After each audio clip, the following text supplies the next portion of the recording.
Well, the problems that have been happening in the United States have been, I think, affecting all of us, affecting Texans.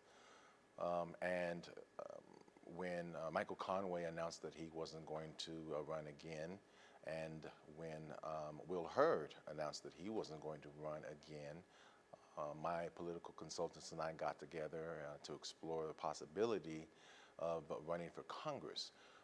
But what we realized is that we felt that a better race, a more effective race for me to have an impact on the lives of Texans, all Texans, not just the 11th district or the 23rd district, would be to run for Senate. And so we met and talked and discussed, and that's what we decided to do. And I'm so excited and happy. How has the response been since you kind of made this announcement? Oh, I've just had an overwhelming positive response. I've been encouraged by pretty much everybody that I know. Both sides, Democrats and Republicans, have been encouraging me. I think Republicans locally have been encouraging me because they realize how well a job I did as city councilman, and I think they can see that I will also do just as good a job in Washington, D.C. So talk a little bit about your background. What do you want viewers to know so that they can vote for you? I have traveled the state of Texas over the last 2 years. I've been all over this state talking to Texans, finding out what's important to them and what they want. What makes me different from other candidates in the race is I'm sure that they may have been to DFW, Houston, Austin, San Antonio, but how many of them have been to Rockport, Port Lavaca, Sicario, Anthony, Presidio, Lubbock? So not only have I been in the big cities, but I've been in the small cities working with elected officials and talking to Texans about what's important to them. And I'm really, really excited about it. Great. And I know something that you were talking about a little bit, mass shootings. I know that you said that there's not really much that you have planned right now since it's a little early. What do you think should be done to, or do you, I guess, what is your opinion on preventing stuff like this from happening? Just in Texas in general. I mean, it was scary that we had it here. So when I found out about the events that happened here in Midland, Odessa, it broke my heart and tore me apart like it did most of the people in the community. I'm a proud gun owner. I understand the need to have guns for self-protection. I understand the concept and people who enjoy shooting sports. But we've got to do something to stop the killings that are taking place, not only in Texas, but all over the United States of America. And anytime you talk about this, usually the first thing that people say is, oh, they want to take away your guns. Not at all. I don't want anyone to take away my guns, but I am in favor of the assault weapon ban. I'm in favor of closing the gun show loopholes, and I'm in favor of meaningful, comprehensive background checks. I think that's the least that we can do. None of that involves taking away people's guns. What it does is it gives us actual action and actual teeth to do something to help protect Texans' lives and United States citizens' lives. So, when I know Texas is a red state, I know if they see like a Democratic candidate, it can be like a little shocking for some. What would you say to those candidates or those voters who are out there? Maybe they're a little scared to vote for a Democratic nominee, but what would you tell them? Mark White, Ann Richards. Texas has not always been a red state. It's a red state now, but like with anything, it can shift back and forth. And I think that Texans are seeing what's happening in this world, and I think Texans are ready to move from red to blue. And I hope to be the catalyst to encourage them to do so. Great. Is there anything that you would like to add? What are any big issues that you have in mind that you want to address? Everything is a big issue in the United States of America. We have so many problems that Congress is not getting work done. And so that would be the biggest issue, which is bipartisanship. What's happening in Washington, D.C. makes absolutely no sense. I think that one of the best analogies of what's going on is they're playing dodgeball in Washington, D.C.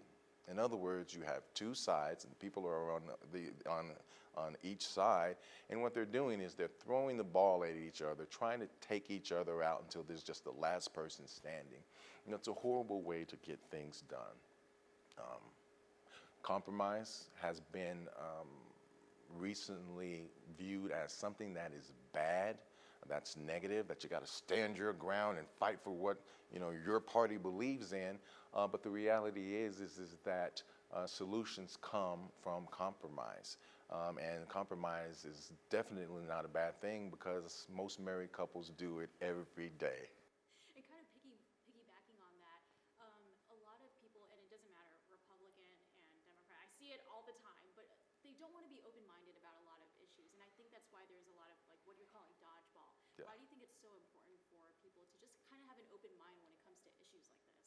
Well, this is everyone's country in America, and while it's incumbent upon elected officials to have a certain standard and have a level of responsibility, it's also incumbent upon citizens to have a little bit of responsibility as well. And that responsibility is to be informed about issues and to revert back to our Judeo-ethic morals, which is to love your neighbor and to have tolerance for them. You don't have to like what I say. You don't have to like me. I just ask that you be a little bit tolerant and allow me or whoever to express who they are and express their feelings and what they believe. Doesn't hurt you in any way. So I think that if we allow ourselves to have open dialogue more, we can understand each other more and we can find solutions because this country desperately needs it.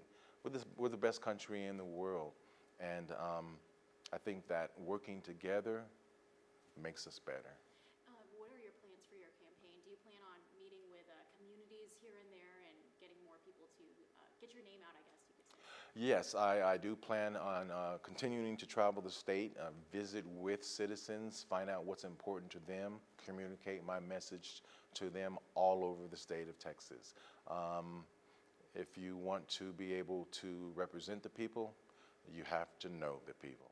Do you have any plans on maybe meeting with colleges too? Because I know a lot of millennials, a lot of them are still learning about a lot of things in politics. Do you ever plan on meeting with millennials and different communities? Oh, definitely. I want to meet with everybody. I want to meet with millennials, seniors. I want to meet with all citizens and have an opportunity to share what I can do in Washington, D.C. And this is very exciting because now we have like a West Texan who would represent us in this country. And what does that mean to you to know that you would represent a lot of these people? Well, I would tell you, West Texas is so important to this country. We're the energy capital of the world. Oftentimes, we get misrepresented. Not only in the United States government, but sometimes in the state legislature. And I think it's important to have a strong voice from West Texas out in the political field because West Texans are basically, essentially good, hard-working, honest people who believe in fair play, and decency. So that's what I bring to the table. That's what I'm a product of. And I'm looking forward to taking that to Washington, D.C. and breaking the norm. I want to do what Ronald Reagan and Tip O'Neill used to do, which is they would argue on either side of the aisle with respect to issues, but afterwards they would go and sit down and have a beverage together and just talk and develop relationships. And that's not what's happening. Politicians are not developing relationships so that they can work together.